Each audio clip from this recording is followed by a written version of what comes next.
হোমিওপ্যাথিতে প্রায় ৩ শতাধিক ওষুধ এই বাত ব্যথা রোগী ব্যবহার হয়ে থাকে।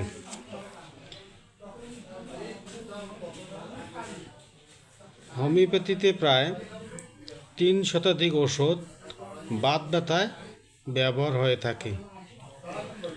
শুধুমাত্র বাত ব্যথা কথা শুনলেই আমরা চিকিৎসক হিসেবে রোগীর জন্য ওষুধ নির্বাচন করতে পারি না।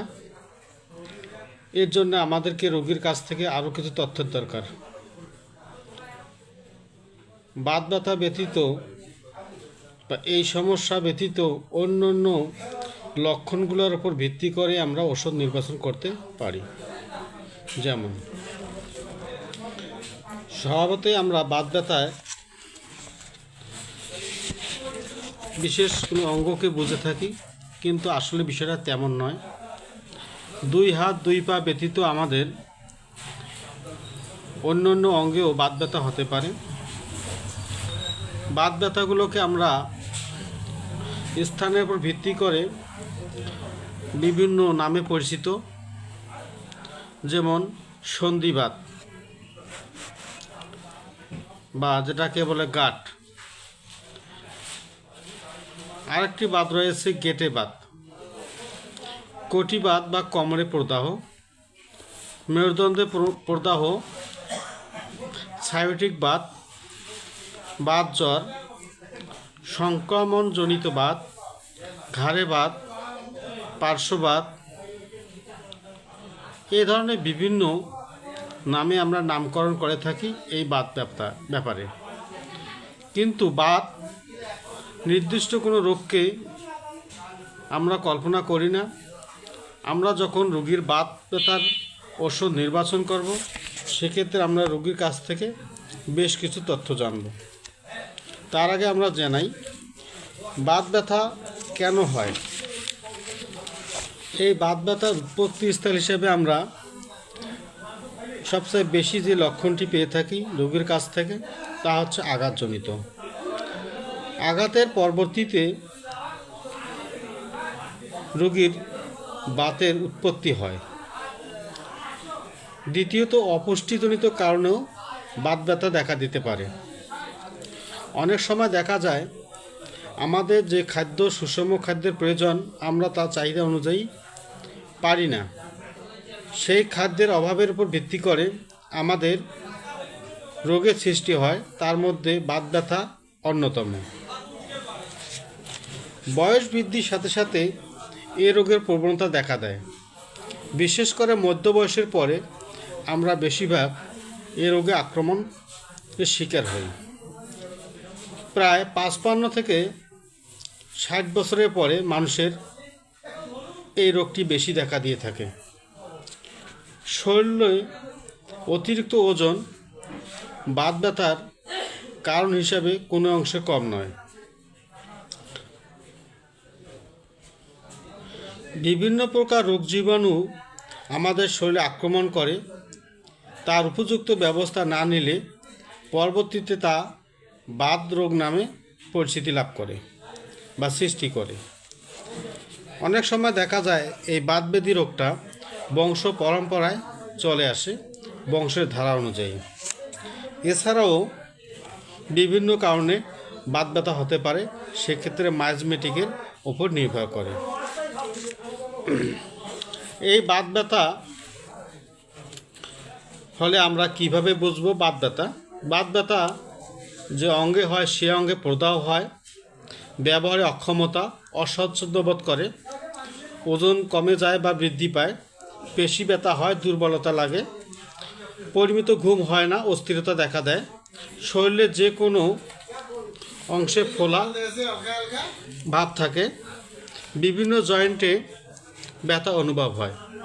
এই সমস্যাগুলোর আলোকে আমরা বুঝবো এগুলো বাত ব্যথাজনিত সমস্যা। বাত ব্যথা রোগীর যখন আমরা রোগীলিপি করব, সেক্ষেত্রে আমাদেরকে বেশ কিছু বিষয় জানতে হবে। এই বিষয়গুলোর উপর আলোকে আমরা ভিত্তি করে একজন বাতগ্রস্ত রোগীর রোগীলিপি তৈরি করতে পারব। আমরা স্বভাবতই জানি যদি কোনো রোগীর রোগীলিপি করতে যাই, আমাদেরকে প্রথমত লাগবে তার আক্রান্ত অঙ্গ প্রত্যঙ্গের বর্ণনা। এক্ষেত্রে আমরা রোগীকে জিজ্ঞাসা করব যে আপনার এই বাত সমস্যাটি শরীরের কোন অঙ্গে। সেটা হতে পারে 2 হাত 2 পায়ে, পিঠে বা অন্য কোনো বিশেষ অঙ্গে। সেক্ষেত্রে আমরা জানার চেষ্টা করব আমাদের রেপার্টরি মতে, যদি আমরা রোগীলিপি করতে যাই, সেই রেপার্টরিতে যেভাবে বিষয়গুলোকে তুলে ধরা হয়েছে সেই অনুপাতে আমরা রোগীলিপি করব। সেক্ষেত্রে আমরা সম্পূর্ণ শরীরটাকে অর্থাৎ রোগীর সম্পূর্ণ দেহটাকে 2 ভাগে বিভক্ত করব। একটি হবে ডান সাইড, অপরটি হচ্ছে বাম সাইড। আমরা রোগীর কাছ থেকে জানব তার এই বাত আক্রান্ত অঙ্গটি ডান না বাম। এরপরে আমরা জানার চেষ্টা করব তার এই বাত অঙ্গটি বা বাত ব্যথা প্রযুক্ত অঙ্গটি এক পার্শ্বে না উভয় পার্শ্বে। যদি এটি এক অঙ্গ হয়ে থাকে তাহলে আমরা জানব শুধু কি এটা এক অঙ্গই থাকে না অন্য অঙ্গে বিস্তার করে, অর্থাৎ ডান থেকে বামে যায় কিনা বা বাম থেকে ডানে আসে কিনা। রোগীর যদি এসব তথ্য দেওয়ার পরে আমরা রোগীর কাছ থেকে জানব তার এই বাত ব্যথাটি অঙ্গের নিম্ন অঙ্গে না ঊর্ধ্ব অঙ্গে। হতে পারে সেটা শরীরের নিম্ন দিকে এবং ঊর্ধ্ব দিকে। যদি তার এই বাত ব্যথাটি নিম্ন অঙ্গে থাকে তা ঊর্ধ্ব অঙ্গে যায় কিনা, যদি ঊর্ধ্ব অঙ্গে থাকে তার নিম্ন অঙ্গে আসে কিনা। এভাবে আমরা রোগীর কাছ থেকে খুব স্পষ্টভাবে তার বাত ব্যথার অঙ্গটি বা স্থানটি নির্ণয় করব। এরপরে আমরা জানব এই সমস্যাটি তার অ্যাকুইটেনার ডিজিজ না ক্রনিক ডিজিজ, অর্থাৎ রোগটি পুরাতন না নতুন। সেক্ষেত্রে আমরা রোগীকে জিজ্ঞাসা করব আপনার এই সমস্যাটি অল্প কিছুদিন থেকে শুরু হয়েছে না দীর্ঘদিন থেকে চলছে। রোগী যদি বলে অল্প কিছুদিন, তাহলে সেক্ষেত্রে আমরা তাকে ঘন্টা, মাস না ঘন্টা, দিন দিয়ে জিজ্ঞাসা করব। আর যদি এটি পুরাতন হয়ে থাকে সেক্ষেত্রে অবশ্যই আমরা তাকে মাস, 2 মাস, 6 মাস, 1 বছর, 5 বছর ইত্যাদি সময়ের প্রেক্ষিতে আমরা তাকে জিজ্ঞাসা করব এবং উত্তর জানার চেষ্টা করব। এরপরে আমরা জানব রোগীলিপির ধারা মতে স্থায়িত্ব। রোগীর এই বাত ব্যথার স্থায়িত্ব বলতে আমরা বোঝাবো যে আপনার এই ব্যথা শুরু থেকেই বর্তমান পর্যন্ত এক নাগাড়ে চলছে না মাঝে মধ্যে থাকে, মাঝে মধ্যে থাকে না, বা এই ব্যথার মধ্যে কোনো প্রকার বিরতি ছিল কিনা। যদি রোগীর কথায় এই বাত ব্যথার চলমান না হয়, বিরতি দিয়ে হয়, সেক্ষেত্রে আমরা অবশ্যই রোগীর কাছ থেকে জানব যে তার এই বাত ব্যথা কতদিন পর পর দেখা দেয়, এই বিষয়টা আমাদেরকে জানতে হবে। এবং যখন দেখা দেয় এটা কতক্ষণ সময় স্থায়ী থাকে। সেক্ষেত্রে আমরা জিজ্ঞাসা করব এই বাত ব্যথা দেখা দিলে আপনার এই ব্যথাটি 1 ঘন্টা, 5 ঘন্টা, 1 দিন, 3 দিন, 7 দিন স্থায়ী থাকে কিনা।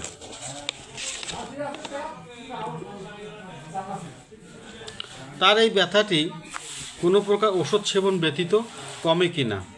যদি কমে থাকে ওষুধ সেবনের পরে, সেক্ষেত্রে আমরা উপযুক্ত লক্ষণটিকে সর্বদা সবসময় প্রদাহিত এই লক্ষণের আন্ডারে নেব। এরপরে আমরা জানব তার এই বাত ব্যথার বিস্তৃতি। বিস্তৃতি বলতে আমরা বুঝি এক স্থান থেকে অন্য স্থান ছড়িয়ে যাওয়া। রোগীর এই বাত ব্যথাটি তার এক স্থানে থাকে, অন্য স্থানে ছড়ায় কিনা। সেক্ষেত্রে আমরা অবশ্যই পূর্বের ন্যায় জিজ্ঞাসা করব আপনার এই বাত ব্যথাটি শুরু হয়েছে কোথায়, এখন বর্তমানে কোথায়, কতদিন পর পর স্থানান্তর হয়, যখন প্রথম স্থানে থেকে দ্বিতীয় স্থানে স্থানান্তরিত হয় তখন প্রথম স্থানে ব্যথা থাকে কিনা, তার সমস্যাটি থাকে কিনা,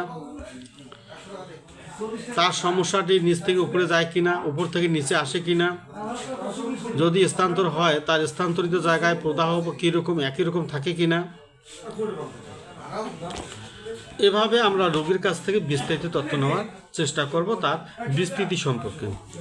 আবার অনেক সময় দেখা যায় এক অঙ্গের বাত অন্য অঙ্গে বিস্তার করে, একই অঙ্গের বাত এক অঙ্গের থেকে এক পার্শ্ব থেকে অন্য পার্শ্বে বিস্তার লাভ করে।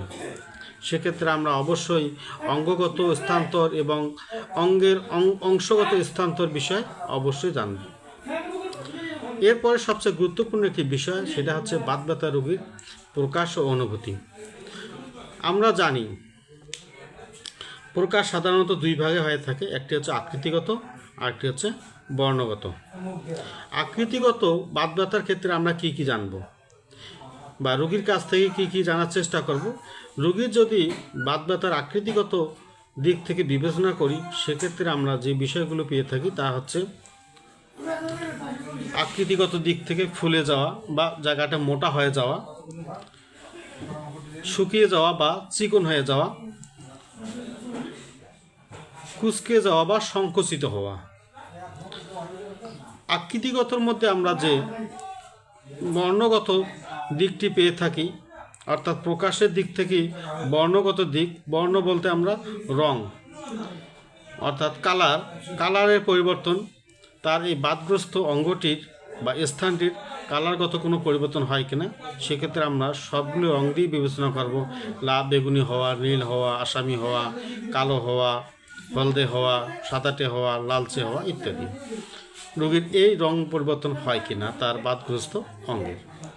এরপরে আমরা জানব প্রকাশ ও অনুভূতি ক্ষেত্রে আমরা কি কি জানব। আমরা জানি যে হোমিওপ্যাথিতে প্রদাহিত অঙ্গে বিভিন্ন রকম তাপমাত্রা অনুভূত হয়, অর্থাৎ বাত ব্যথাগ্রস্ত রোগীর বাতস্থান জায়গায় তার কীরকম অনুভব হয়, যেমন শক্ত হওয়া, নরম হওয়া, শক্ত নরম উভয় বোধ, কখনো শক্ত কখনো নরম, এ ধরনের অনুভূতি হয় কিনা। আবার দেখা যায় বাতগ্রস্ত স্থানটি, তার আক্রান্ত অঙ্গটি তাপমাত্রা পরিবর্তনের ক্ষেত্রে শক্ত হয় কিনা, গরম হয় কিনা, ঠান্ডা হয় কিনা। অনেক সময় দেখা যায় প্রদাহিত অঙ্গটি ঠান্ডা হয়ে যায়, যা গরম পানিতে উপশম হয়, আবার গরম হয়ে যায় তা ঠান্ডা পানিতে উপশমিত হয়। এই ধরনের লক্ষণগুলো আমরা অবশ্যই নেব। সর্বোপরি আমরা সর্বশেষ যে অনুভূতির অংশটি নেব সেটি হচ্ছে তার ব্যথার ধরন। রোগীর এই বাতগ্রস্ত অবস্থায় বাত ব্যথার অঙ্গটি কীরকম ব্যথা অনুভব করে। আমরা জানি হোমিওপ্যাথিতে অনেকগুলি ব্যথা রয়েছে, ব্যথাকে অনেকভাবে বিভক্ত করা হয়েছে, সে সম্পর্কে আপনারা জানেন। যেমন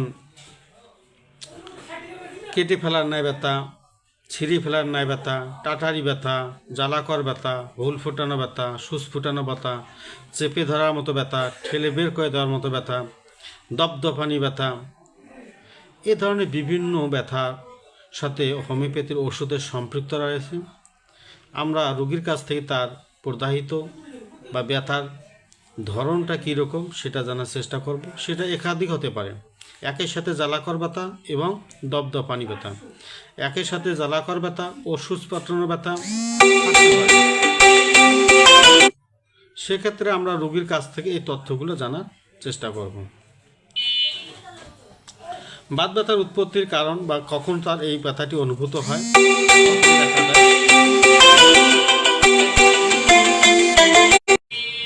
সেক্ষেত্রে দুঃখিত কিছুক্ষণ সময় তবে আমরা উৎপত্তির কারণ হিসেবে বেশ কয়েকটি বিষয়কে বুঝতে পারি যে তার এই বাত ব্যথাটি কখন দেখা দেয় বা কী কারণে সৃষ্টি হয়।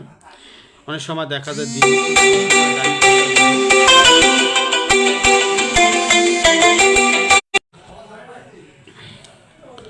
সেক্ষেত্রে আমরা জানার চেষ্টা করব তার এই সমস্যাটি। দুঃখিত আমার লাইভটি বারবার কেটে যাচ্ছে, যদি আপনারা দেখতে থাকেন তবে একটু কমেন্টে জানাবেন প্রোগ্রামটি চলমান রাখা যায় কিনা, একটু রেসপন্স দেবেন।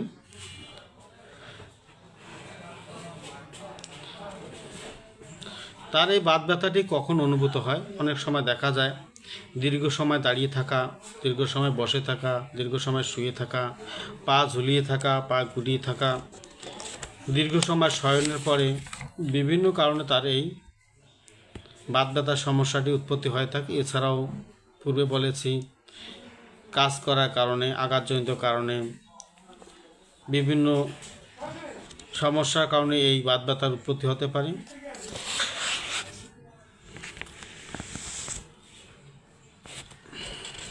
এই ডিস্টার্ব